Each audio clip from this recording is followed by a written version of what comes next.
Tous les documents sont basés sur un modèle.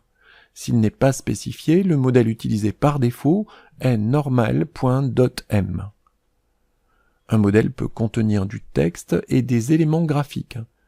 Il mémorise également les paramètres de votre environnement, les insertions automatiques, les affectations de touches, les macros, la personnalisation du ruban, les mises en forme spéciales, les styles personnels, etc.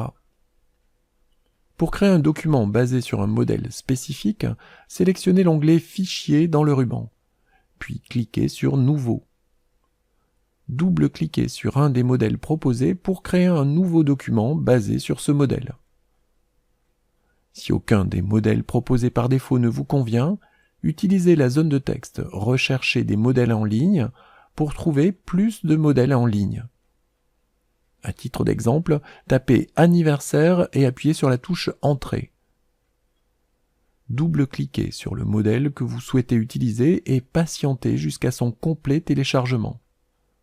Un nouveau document basé sur ce modèle sera alors créé et ouvert.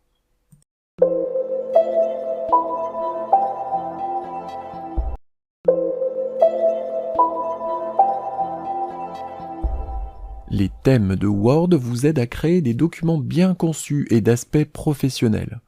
Renfermant un ensemble prédéfini de caractéristiques, couleur d'arrière-plan, style de paragraphe, lignes horizontales, etc., les thèmes vous permettent de changer radicalement l'aspect d'un document.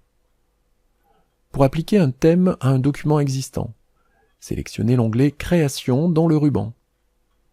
Cliquez sur l'icône « Thème » dans le groupe « Mise en forme » du document et choisissez un thème prédéfini dans le menu.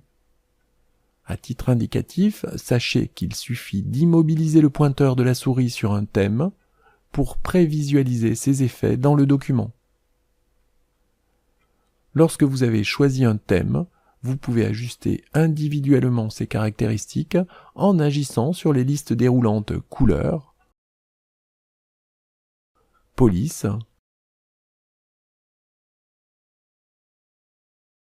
Espacement de paragraphes et Effets.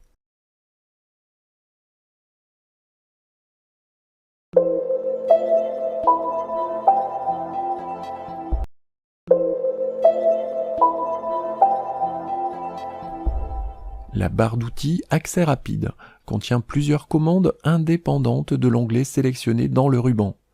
Elle peut être affichée dans la partie gauche de la barre de titre ou en dessous du ruban.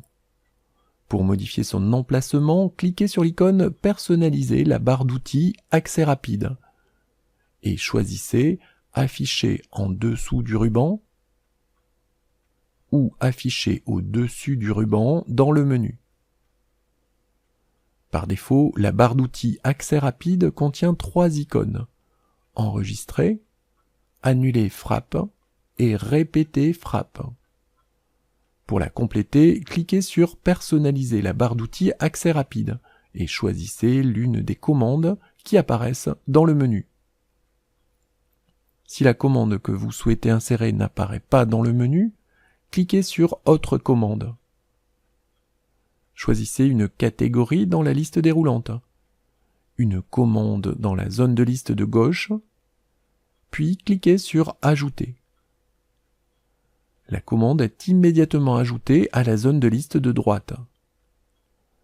Recommencez cette technique autant de fois que nécessaire pour compléter la barre d'outils Lancement rapide selon vos souhaits. Puis, cliquez sur OK.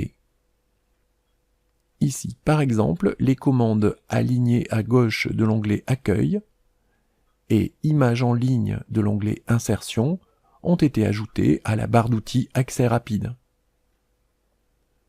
Pour supprimer une icône dans la barre d'outils Accès rapide, il suffit de cliquer dessus avec le bouton droit de la souris et de sélectionner « Supprimer de la barre d'outils Accès rapide » dans le menu contextuel. Enfin, pour réinitialiser la barre d'outils Accès rapide et ainsi retrouver les icônes qui étaient déposées par défaut, cliquez sur l'icône « Personnaliser la barre d'outils Accès rapide » et choisissez « Autre commande » dans le menu. Dans la boîte de dialogue Options Word, cliquez sur Réinitialiser, puis sur Réinitialiser uniquement la barre d'outils accès rapide. Confirmez en cliquant sur Oui, puis sur OK.